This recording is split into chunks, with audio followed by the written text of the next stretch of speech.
Okay, well, I'm Jim Larson. I think I know most of you. And this is the inaugural set of a series of talks and presentations. It's not going to be all that formal, but I've shortened my title from the long one that Mark gave, and it's just my experience with flipped learning. Perhaps a little bit more broadly, my experience with teaching. And so I'll sit down for this presentation. It's easier for me to navigate with the little PC, the Ultrabook that I've got. And I want to, before I do the overview of the presentation, just mention this is my own point of view on what flipped learning is and is not. Both flipped classroom and flipped learning are popular buzzwords these days. Nothing more, nothing less. But buzzwords have a place. And what we're proposing to do at SUNY Korea is to make this general approach to learning a hallmark of education here at SUNY Korea, so that we can advertise that to the world. And I think I'll make some comments throughout, and I hope to leave time for questions and answers at the end. Plenty of time for that. So I think it's important to recognize that they're buzzwords and not to waste too much time trying to define them, trying to come up with a definition. You'll find as many definitions as you want just by doing some simple Google searches. And although flipped classroom, as you'll see in a moment on one of the slides, is the more commonly used term, I'm proposing that SUNY Korea use the term flipped classroom because, or rather flipped learning, because it's broader, and flipped classroom implies a classroom in a brick and mortar school. And one of the things you see right across the street here is the POSCO Global Learning Center and the POSCO Global, or their Global University, I should say. And there's no wall between us and POSCO. In fact, the first class that I taught was in the summer of 2014 through our International Learning Institute to strategic marketing to POSCO executives. So we're going to have a lot of back and forth with industry, with international organizations, with government, and the idea of just everything within a classroom and that learning takes place only in the classroom is a little out of date. So that's why flipped learning rather than flipped classroom. And then this relates to education itself. And I think it's very, very important for all of us at SUNY Korea to keep in mind that the point of this whole exercise, why do we have a flipped learning initiative? The point, and I think Joseph Hong, our Associate Dean, will fully endorse this. The point is to improve student learning. Nothing more, nothing less. If you've got a method of teaching that will generate results that works better than flipped learning, I don't think President Kim or I or Joseph or anyone, we're going to say don't do that.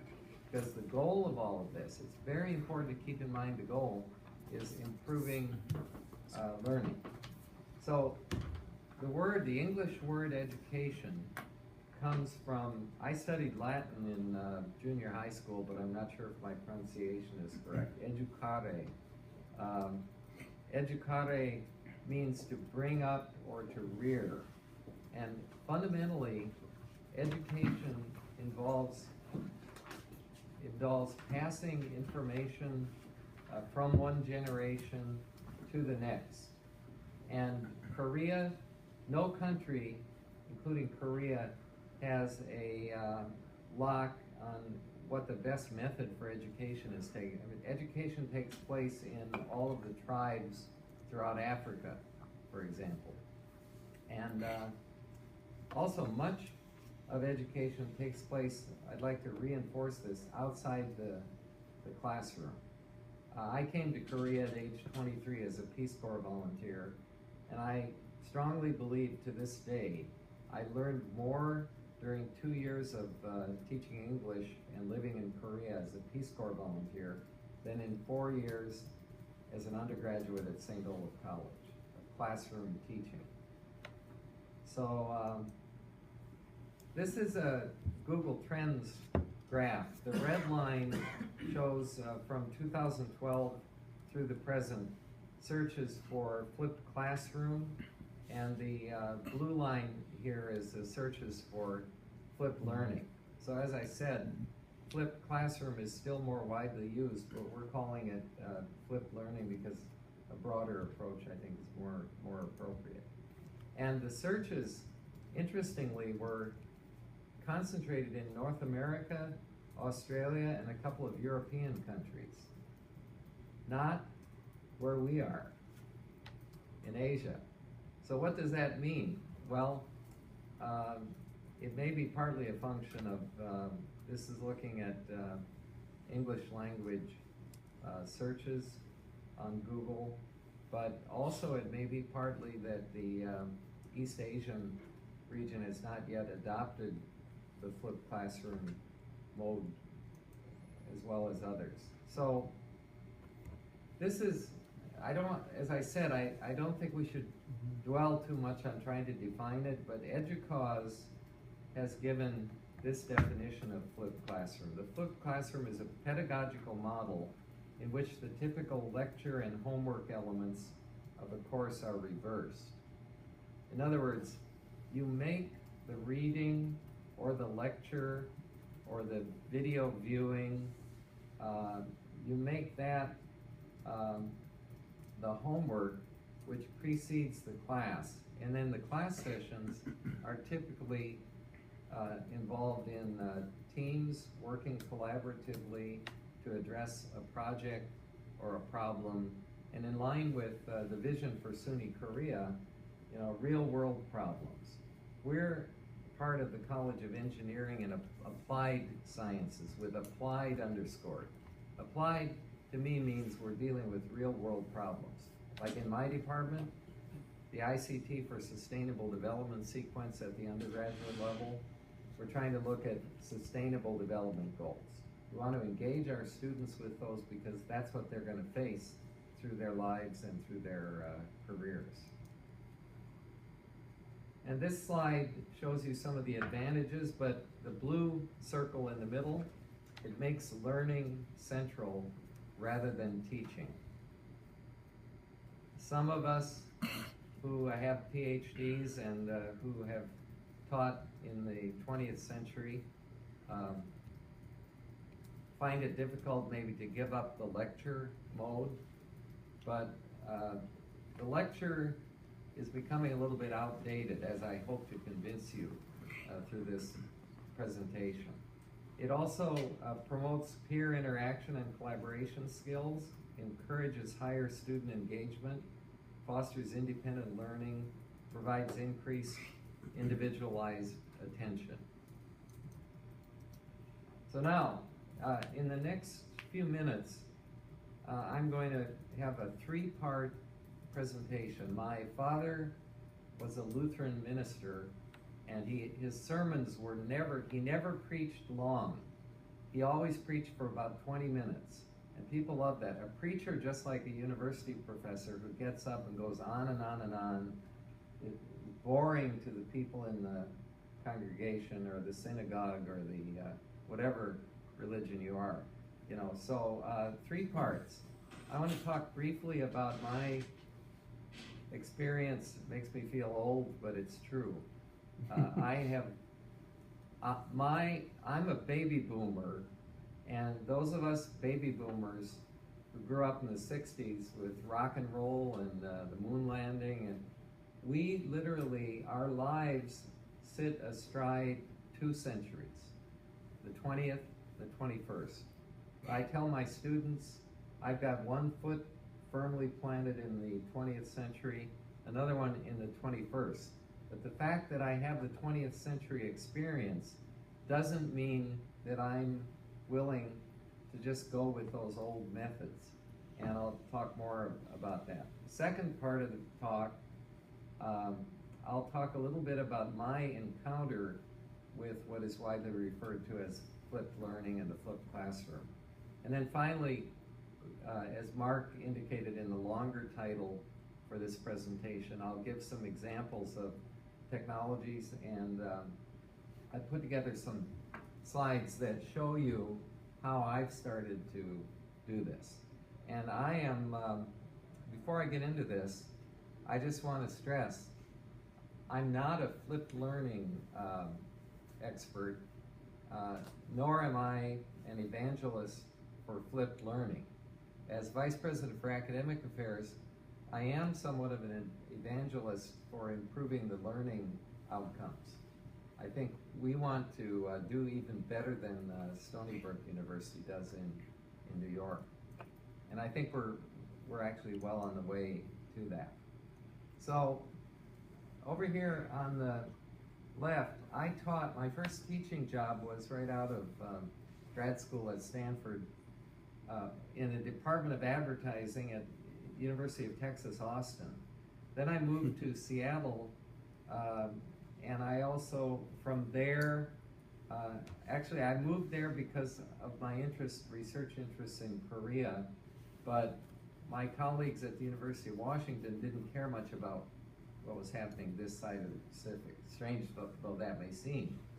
So I took off and went to teach for 2 years at the National University of Singapore, and along the way I spent 1 year as a senior Fulbright scholar at Yonsei, and then I spent about 1.5 years at the University of Colorado Boulder directing an executive training program for SK Telecom, just when it became SK. It was a big executive training program. So that was my 20th century teaching experience. In the 21st century, now CU Boulder, that was 1995, 1996, actually 94 through 96, I was in Boulder, Colorado. Between 1996 and 2012, I didn't do any teaching, and in a minute I'll show you what I did. I came back to full-time teaching at KAIST from 2012 to 2014, and then joined SUNY Korea in June of 2014. In between, I was, for 14 years, I was deputy or associate and then deputy director of the Fulbright Commission, in charge of all of our technology. And Fulbright, as you know, is the world's largest educational exchange program. In Korea, the Fulbright Commission here is one of the largest in the world. I think it's second or third largest, sending about 100 Korean grantees annually to the US and bringing about 100 Americans to Korea. During the time I was there, Fulbright was the third-party partner for ETS for delivering all the computer-based testing in the country. And then Fulbright eliminated my position in 2010, so I left, and fortunately they gave me a good severance package, but I became the CEO of a venture in Gangnam called the Asia Center to Advance Educational Exchange.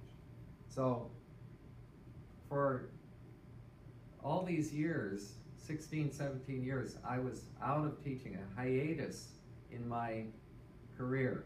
I had 15 years of teaching experience in the 20th century, before the internet, before the World Wide Web, before the digital disruption struck.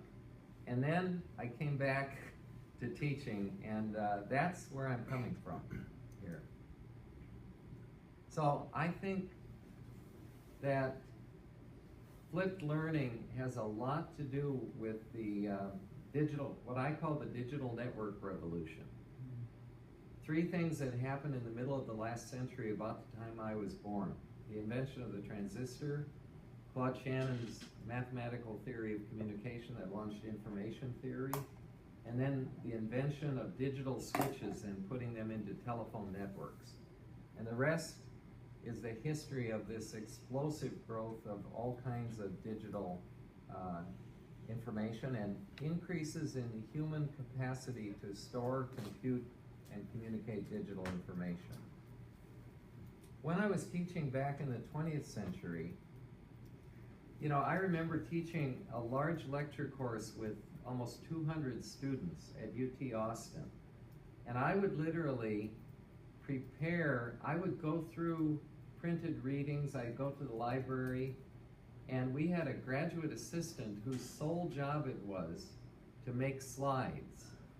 And I would say, I want a slide of this sentence or this paragraph. I want these slides. And she would come and pick up all the printed material and make photographs and then make slides, and I would put them into a slide carousel. And I would go down to the classroom, and the slide carousel was a rear screen projection in this huge auditorium. You know, there was no digital technology to do anything. Now, I want to emphasize the second bullet here. Graduate seminars are different.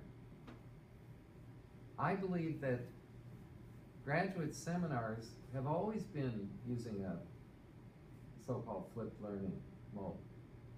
In my graduate work at Stanford, I do not recall being lectured at. I recall interactive, team-based, research-oriented seminars. And we were right there. We were right next door to Silicon Valley. There was a lot of work with the industry there. So this was happening, you know, long before these buzzwords of flipped learning, flipped classroom came along.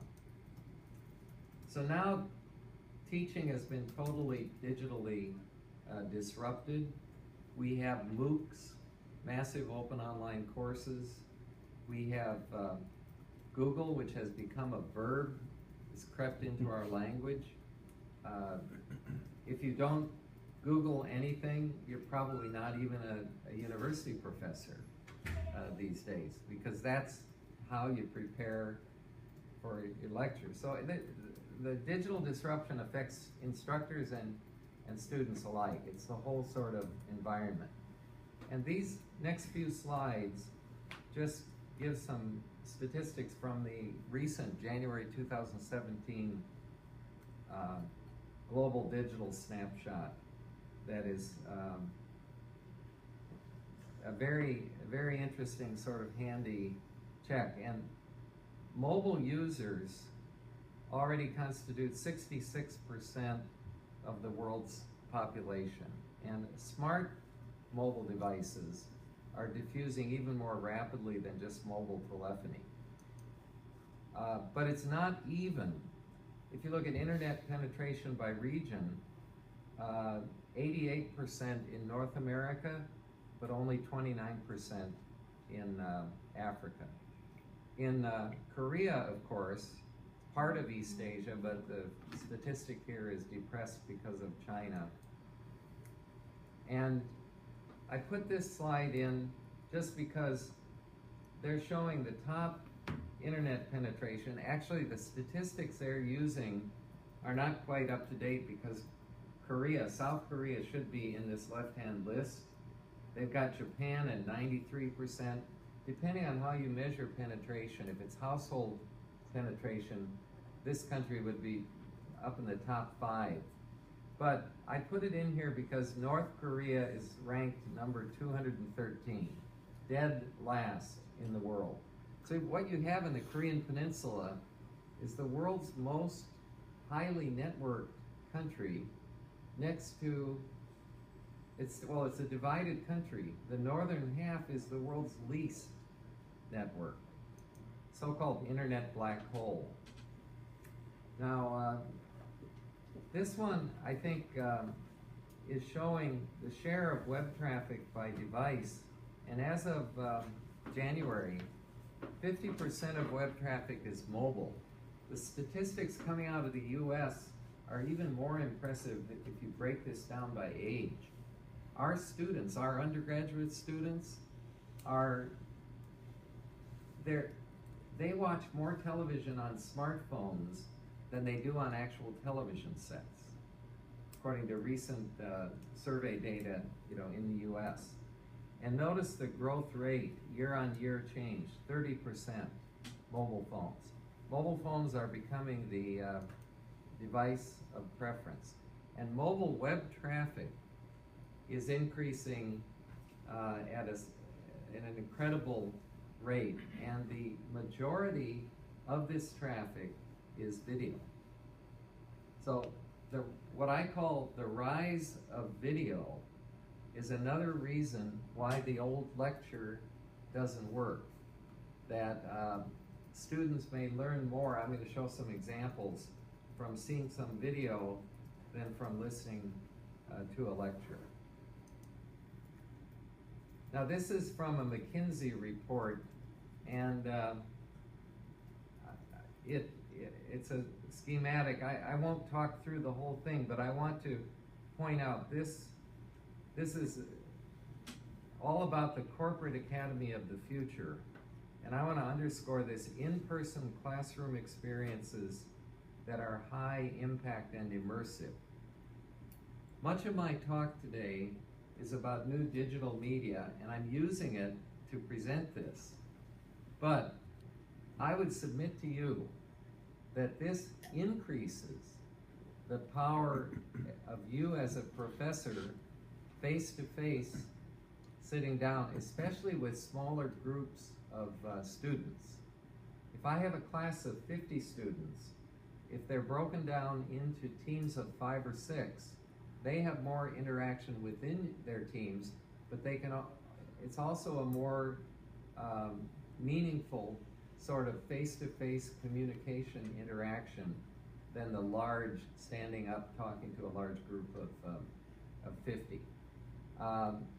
I do not believe for a minute, my Ph.D. is in communication, but I don't believe that digital communication means that face-to-face is out, or that brick and mortar person-to-person meetings is out.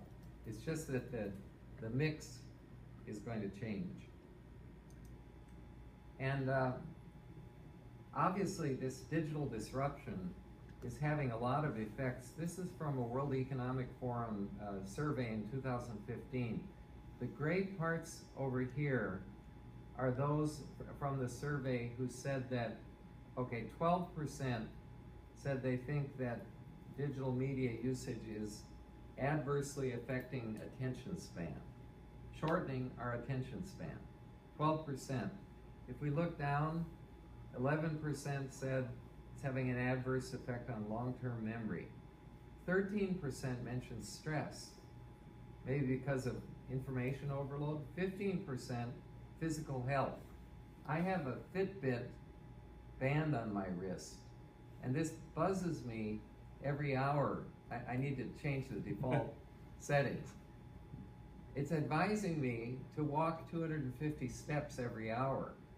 And that's good advice, actually, for my health and probably for you guys too, because we sit down at these nice desktop computers provided by SUNY Korea, and you get involved and immersed in the book that you're writing, or the article that you're submitting for a journal or a conference, or a class you're preparing for. So now, moving on to the second part of my informal presentation today, my encounter with flipped learning. I'm going to talk about several topics here, including some I've already mentioned: the rise of video, the importance of course websites, whether you use Moodle, Blackboard, Google, or whatever you choose to do a website. We'll talk about, I'll show you some videos I've used that I've made using Camtasia Studio. It's a software package that I'm hoping we can arrange to make available to our faculty. Cloud-based solutions, and actually I'm not going to, I put this bullet in before I finished the presentation, and I'm not going to show you Google Slides with the interactive feature, or I may if we have time. It's as I already mentioned, the majority of mobile data traffic is video. Cisco's Visual Networking Index, VNI, projects that by 2020, I think close to 80% of mobile data traffic is going to be video. That's not surprising. People like video. A picture is worth 1,000 words, but a video is even more realistic. And if it's 360 degrees or virtual reality type video, it's even more realistic. And it has multiple uses in the learning environment. So here's one example. Just watch it. After it buffers. This phone experiment showing Google search volume by language offers a vivid illustration of the digital divide both globally and within countries. The height of the bars represents the volume of search, and they're color-coded according to language, here blue for the United States and England. As we look at Latin America, Okay. Just a second, I'm going to bump up the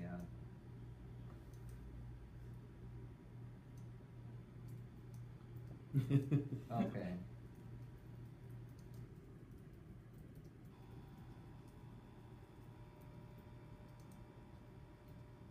this Chrome experiment Oh. showing Google search volume by language offers a vivid illustration I think globally and within the devil is in the details. the bars represents volume of search. Master, maybe turn the master. Language here blue for the United States and England. Okay. As we look at Latin America, you can quickly see the dominance of Spanish language search, That helps. but with Portuguese being used in Brazil.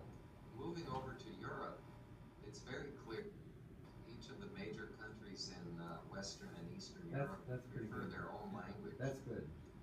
Finally, looking over at Asia, this vividly illustrates the digital divide on the Korean peninsula, as the north is completely dark, a so-called internet black hole.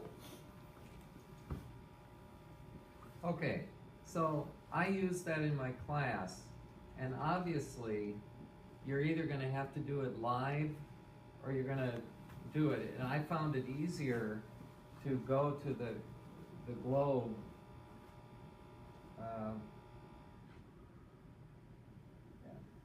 I think that's good.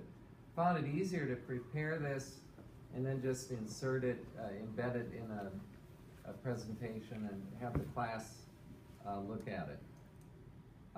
Now, video can also, some of this is historical. I've been teaching a course on ICT for sustainable development, and part of it, I use the Korea's example. So at the very beginning of the course, talk a little bit about the Korean War. And I tell the students, I remember as a young child hearing about the Korean War, but I mean, I was in grade school. I didn't understand too much, but this man, Dwight Eisenhower, was elected president in part because of the Korean War. And this is a campaign ad from the 1952, or it's part of a campaign ad from the 1952 presidential campaign. Let's watch it. General, if war comes, is this country really ready? It is not. The administration has spent many billions of dollars for national defense. Yet today, we haven't enough tanks for the fighting in Korea. It is time for a change. The nation, haunted by the stalemate in Korea, looks to Eisenhower. Eisenhower knows how to deal with the Russians. He has met Europe's leaders, has got them working with us. Elect the #1 man for the #1 job of our time. Now then, vote for peace. Vote for Eisenhower. Now, that shows you how much video has come along, but he won that election on a pledge. He said, I shall go to Korea. And in the winter, in December of 1952, Eisenhower bundled up, he came over, he met with the troops, and the armistice was signed after he became president, but not a peace treaty. It's one of the, so I mean, you can do a lot of different things with video, but I would argue there's other video here showing the outbreak of the Korean War, the UN deliberations, and so forth. And then more recently, you'll recall this. 설주동지와 함께 평양 체육관에 도착한 경의하는 군수님께서는 미국 NBA 인정 선수 데니스 로드맨을 비롯한 미국 농구 선수들의 우리나라 방문을 환영하시고. So Rodman visited, and here's what he did.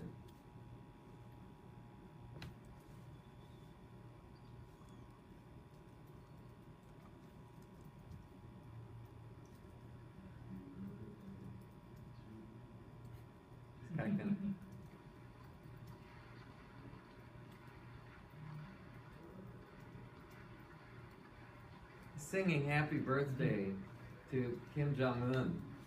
And there's actually a serious point to this.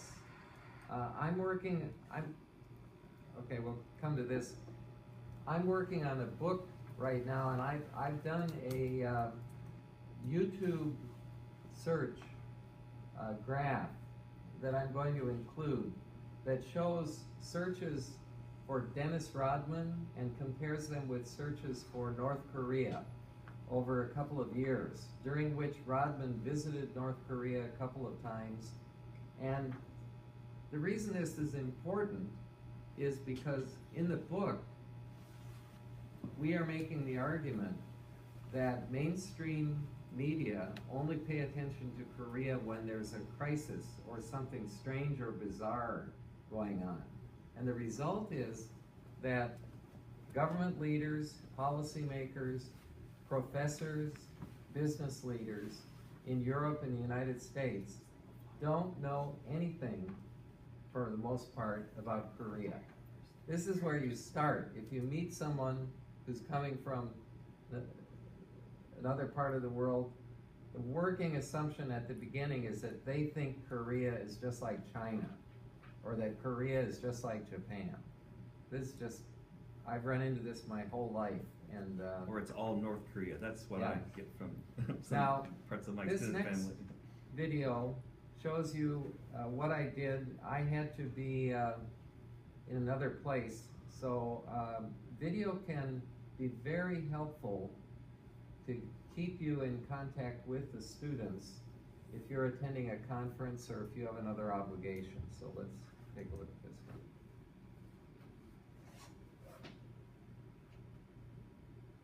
Good morning. As I promised, I'm here with you, proving that I can be in two locations at once. I'm actually recording this yesterday in my office, but as I speak to you right now, I'm attending the Red Cross function in the 5th floor small theater in the multi-complex. It's the opening of the International Federation of the Red Cross Reference Center here at SUNY Korea. So it's a big occasion, and I want to take this opportunity to share with you some background on SUNY Korea Red Cross collaboration, which started way back in 2014. So I put together some slides here, and I'm just going to talk my way through a three-part presentation. First, I want to remind you of the close integral relationship of disaster risk reduction to the sustainable Three-part development presentation. goals. I got that from my father. Representing Almost technology and three what I'm parts. doing with That's the about Red what you can Cross handle. relates very directly to the theme of this course on ICT for sustainable development. Second, I'll review some of the accomplishments to date in our collaboration with the Red Cross and with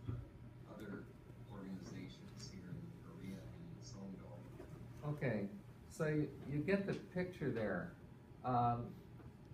You know, that was done with Camtasia Studio and very little. I just set it to record the webcam and the screen, but you can go through, and if it's part of a presentation, you can embed videos. You can go to websites that have data visualizations, talk them through as you move the mouse around, and it's a very simple technique.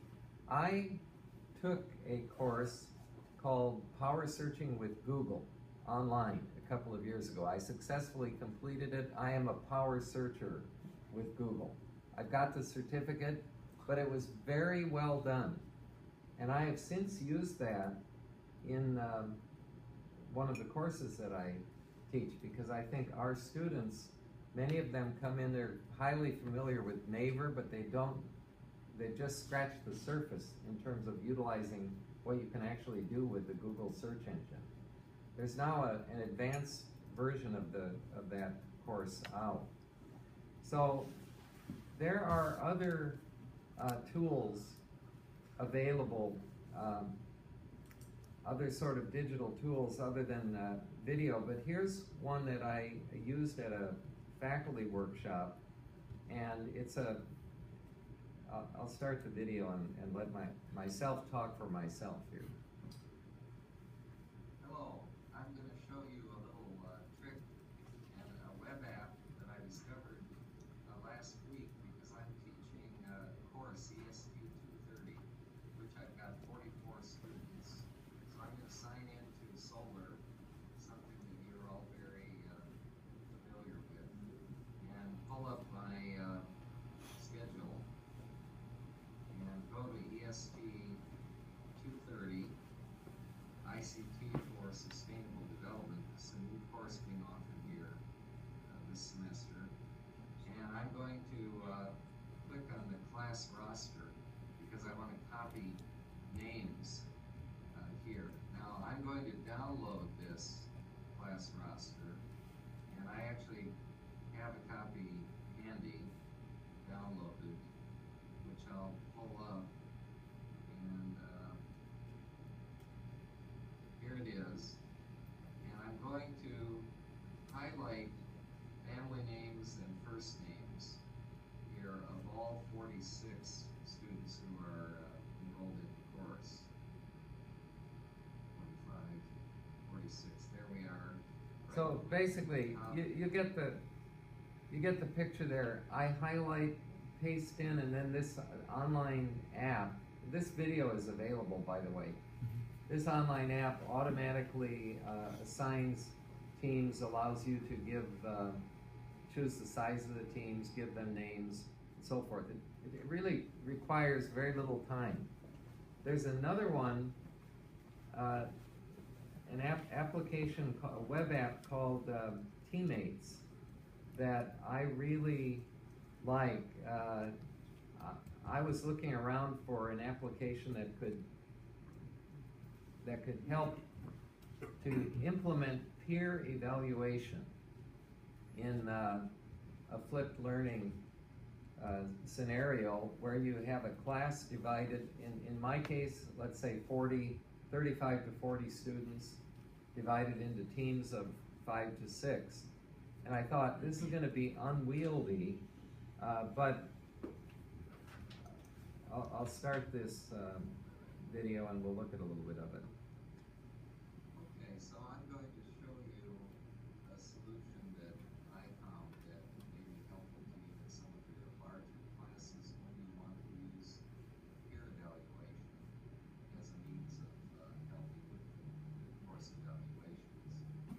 Now, the screen that we're looking at right now should be familiar to all of you. And what I usually do is go here to favorites and Actually, I'm going to cut this one short because you can actually view that if you choose. But it's a very powerful package, and I think some of my colleagues are also using it. I want to come back briefly to emphasize the what I call the added value of a course website. When I returned to full-time teaching in 2012, after my 16 or so year hiatus, everything had changed because of it. Everything was digital.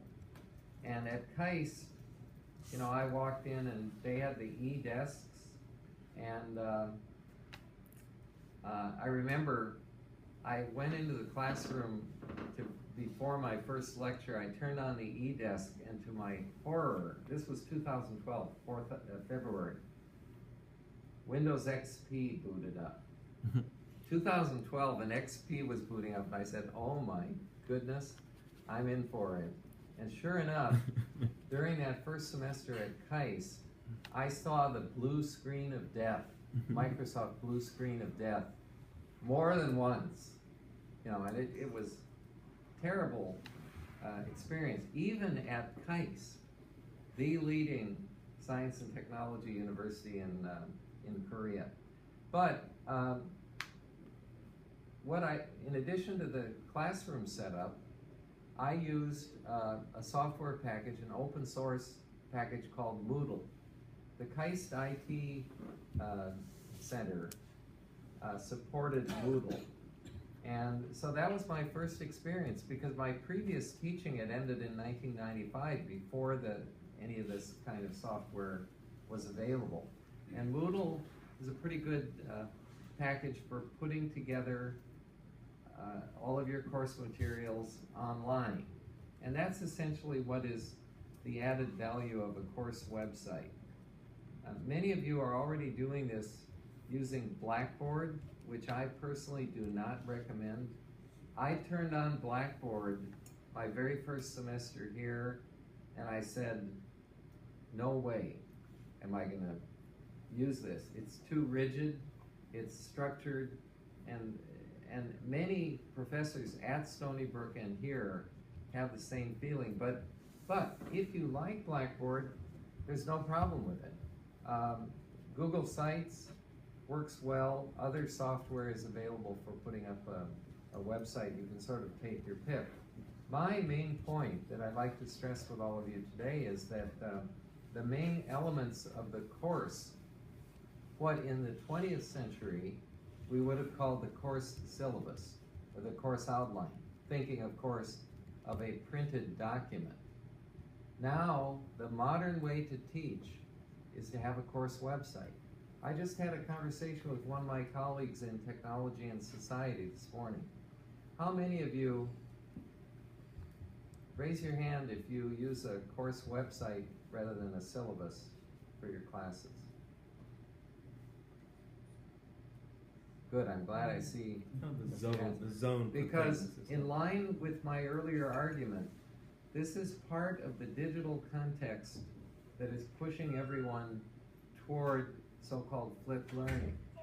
That a course website, if you just think about it, allows you to link to videos, to data visualizations, to blogs, to other websites, as well as to books and academic articles. Whereas a printed PDF or Word is linear, it's limited, it's old-fashioned, frankly. But so this is one change that I think we're going to argue that we want to try to introduce here at SUNY Korea, is to put up, and I'm not the first one to suggest that. My predecessor as vice president, Klaus Mueller, he showed his course websites. He encouraged the faculty to do it. They apparently didn't all listen to him, you know, but he did. So I'm not the first one to make this recommendation. So please consider it. And this is a screenshot of the EST 230. You know, this is just a very simple template with a left-hand navigation bar. And at this point, rather than talk about it, I'm going to go to it, because here, this is the actual site. You can put a welcome notice up which I've done, and you can have announcements, assignments. In this class, I had 7 different assignments, so the assignments are just separate web pages. And then the main page that the students pay a lot of attention to here is the course calendar. It's week by week. So as you can see, actually if I go back to the home page on this website, okay, this has quite a bit of, but not all, of the material in a standard syllabus. Course description and overview, the course format, learning goals, textbooks, evaluation, policy on plagiarism, and so forth. So, I mean, it meets all the requirements of a syllabus and then some. But then you have separate pages for readings, journals, background on the instructor, and then the slide presentations. I did use some slide presentations, so they're included here. So I think even in this quick buzz through, you can see the value of having it. It's much more helpful to the students to have a course website, frankly, than to have a printed syllabus. So, I mean, I rest my case. I feel like I'm a lawyer or an advocate or something, but as I said, I'm not, hopefully. Okay, let's go back to the,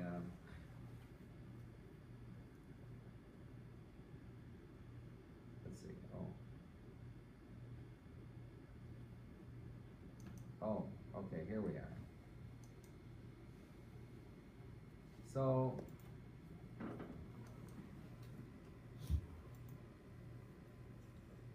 we're almost finished, and I'm going to take questions and comments, but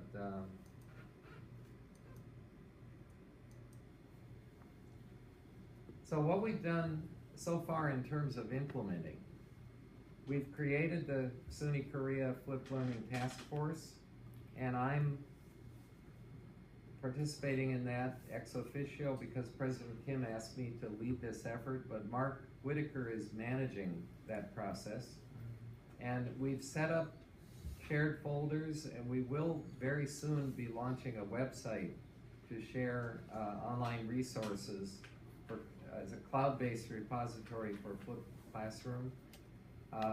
We're going to very soon do a simple baseline survey of what faculty, because I stress, and I will underscore this, if it's one thing you remember from the presentation today, we are already doing flipped learning, a number of us. I'm including myself, I'm including Fahim Hussein, I'm including Micah Modell. I could go on and list faculty. I'm including Adam Eisenstadt, but I don't know how many are doing what. So that's why it's important to do the survey and get a baseline, because President Kim would like to know exactly what's being implemented. And we have started this presentation series to share best practices. Now, let me stress that you should continue to attend this session if you're interested, because some of the presentations that follow mine today are going to be much, much more interesting and informative and useful to you as we move ahead and we try to implement this. So thank you for your attention, and I'll take questions. Q&A. Thank you.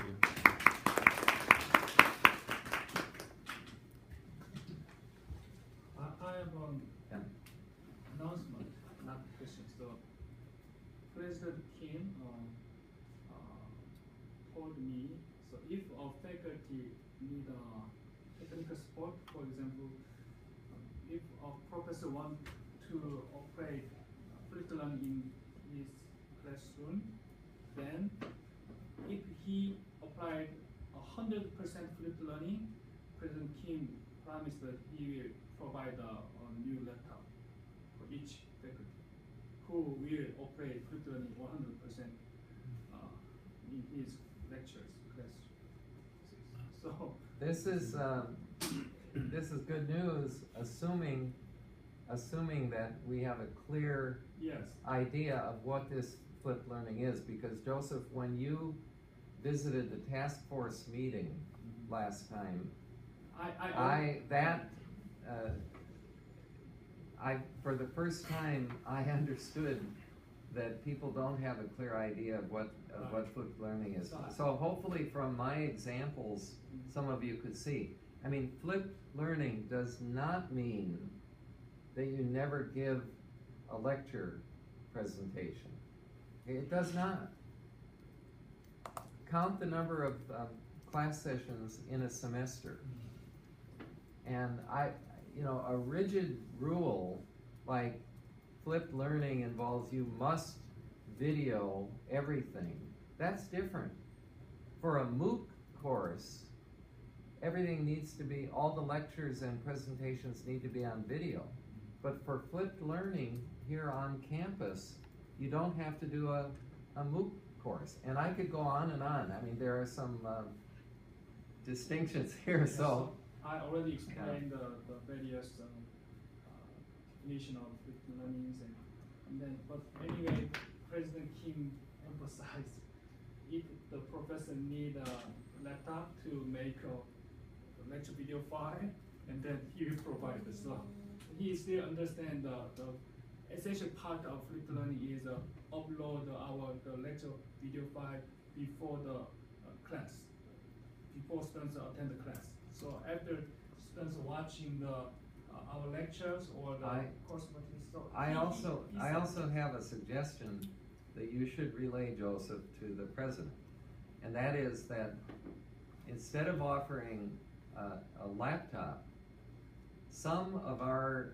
desktop notebook machines are approaching. This is not my observation. Professor Ahn of AMS mentioned this recently, that they're 5-6 years or more old. They're approaching the end of their life cycle.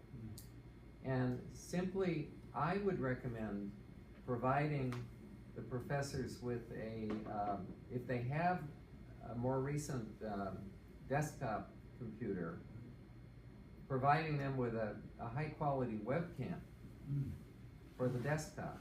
Actually, that should be standard equipment. Or a because stage the set, videos, like you suggested last time, like or their choice. Whiteboard environment, But with lighting, camera. classroom. The Yeah, videos that I showed, that I used today, you can come and see. They're recorded next door or in the 3rd floor Department of Technology and Society office using a webcam that I purchased myself. I own it. The university didn't purchase it for me. I purchased it at Linko's. Linko's, which used to be down here. Okay. Yeah, so as a document taker suggested, maybe within a few weeks we'll set up a new virtual classroom. I think that would inspire a lot of people to think about how they can film their current class live for archival purposes and selections of important things they don't want to repeat. Yes. Or if they like that particular version, they don't have to do it again. I mean, so sometimes you do it again, you hate the second version. But you see, Mark has got an Apple machine there, and he was attempting to record today, but we had the sound quality problems. Actually, what would make more sense in terms of people actually viewing it would be for me to make a video version of what I presented today, because the quality of the sound and everything else would be fine on that, instead of what you've done, Mark. Yeah, just to... You could use Camtasia as your presentation. Of course, yeah. I mean, I've got Camtasia Studio on this little machine and also on the desktop.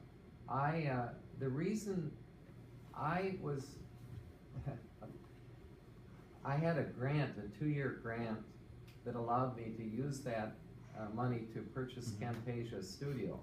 But it turned out to be the only solution, because there was another piece of software called Webcast-O-Matic, but forget about it. It's outmoded because of HTML5 and the way that video is being handled now. So my recommendation would be Camtasia Studio, unless a technical person. But Joseph, you heard the problems we've got with Feedback. the buzzing on the sound. You know, that's something for Incheon Global Campus or one of our tech people to come in and fix it. You know, this is an issue that it's grounding or something, I think. Don't know. It's sound buzzing here. Yeah.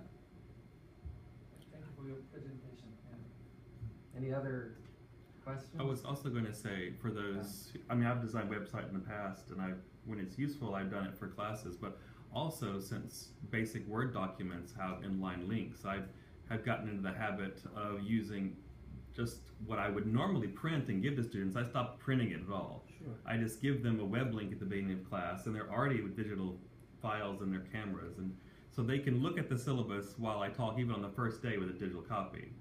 I only copy about 5 to give out to people who don't have that for whatever reason. Mark, Yeah. it's only a small step beyond that Yeah. to actually put up a course website. Mm-hmm. Yeah, but I doubt if anybody prints out Yeah. syllabus these days. I don't think anybody prints syllabus. No, but you see my point about the value of I was Sure. trying to Sure. emphasize the value of a The website. It's Mhm. one step beyond. I don't think we should retreat. Of course, it's easy to take any PDF document or Word document, and they've got links, you know, but And a cloud drive, yeah, that's one thing I typically use to distribute things, yeah, instead of printing things. yeah, but hopefully you also recognize the advantages of a website over a folder, a set of folders. They're two different animals. You know, you need both. You need both. So Dr. Larson, I'm sorry, I have another Yeah. question. It's good. See it. Thank you. Yeah, and we have So- unlimited storage on Stony Brook sites, Google site or Yeah, now, otherwise. yes. We are, I should mention, we're going to have to resolve the question of how we develop our cloud infrastructure at SUNY Korea. Mhm. Because right now, what's there is very primitive and not well organized. Basically, if you go to Google Drive on sunykorea.ac.kr, it's just what a few computer science professors have sort of set up. There's no organization to it. And again, we're going to need a website, and I'm talking in addition to the regular department websites. I'm talking for administrative and teaching purposes. And all of this will happen rather quickly. But this is a point I didn't make, but one of the things about flipped learning, it takes a little pressure off of individual instructors, that if there's a really good lecture or a really good presentation, let's say in Khan Academy, I use a presentation on information theory from Khan Academy. They've done so well with it that why should I spend hours and hours putting together my own lecture on introducing information theory, Markov chains, you know, and so I use the Khan Academy, and using different sources, if they're really good, you're still the instructor. You're there in person or via video, and so you can maintain the relationship with the students. I'd just like to stress what they were talking about at the University of Texas Austin at this sheet that I gave you. That's what they said, curate. It says borrow or buy existing materials. If there's something you like, you're still in charge of the organization of it. But you know, they even recommend this at other universities. Just you can cannibalize and utilize things that you think work to encourage kind of a more network two-way interaction that allows students not to fall through the cracks. Well, let me mention one other thing that's sort of research related. Yesterday, I just got an email that my the article that I had first submitted to telecommunications policy last June has finally now been accepted, and so it's in the publication process. And those of you that have published, all of you, I guess, in academic journals, know how sometimes tedious and time-consuming the process of responding to blind reviews is, and so forth. But what I wanted to say is that even on the research side, this media, this digital media environment in which we live has really started to affect things. Because now that my article, by the way, the title is Network-Centric Digital Development in Korea, Origins, Growth, and Prospects. And I got a very nice note from the journal editor. He was happy to have it accepted. But one of the next things I've got to do is go on Elsevier and do a little slideshow to promote my own article. That was unheard of. First time I ever encountered that was in an article in the same journal, coincidentally, that was published in 2014. But a decade ago, it didn't exist. But this social mediatization of research is a double-edged sword. And so just a final comment. Also, just yesterday, I got an email from ResearchGate asking whether this other professor, whose name I will not mention, so I don't even want you to know if the person's nationality, asking if that person was a co-author of the telecommunications revolution in Korea. Well, the telecommunications revolution in Korea, I wrote. It's published by Oxford University Press in 1995. There is no co-author, no. But the way that ResearchGate is structured, you know, and the identification of articles and authorships and everything, and you've got not only ResearchGate, but more reputable. You have Google Scholar citations, Mendeley, you know, and a whole growing list. I think it's well, as I said, point that I take from it is that we can't turn the clock backwards, but hopefully on both the teaching and the research side of the equation, we'll get our act in gear here at SUNY Korea. And I actually believe that Stony Brook, if we do this right, we can show some best practices to Stony Brook that would really enhance their overall program. So, well, I think we're scheduled for just an hour. Just right? 1 hour, that's it, yeah. Thanks Some a people lot. have to get I would Thanks, for all Jim. of you to take time to come. Yeah.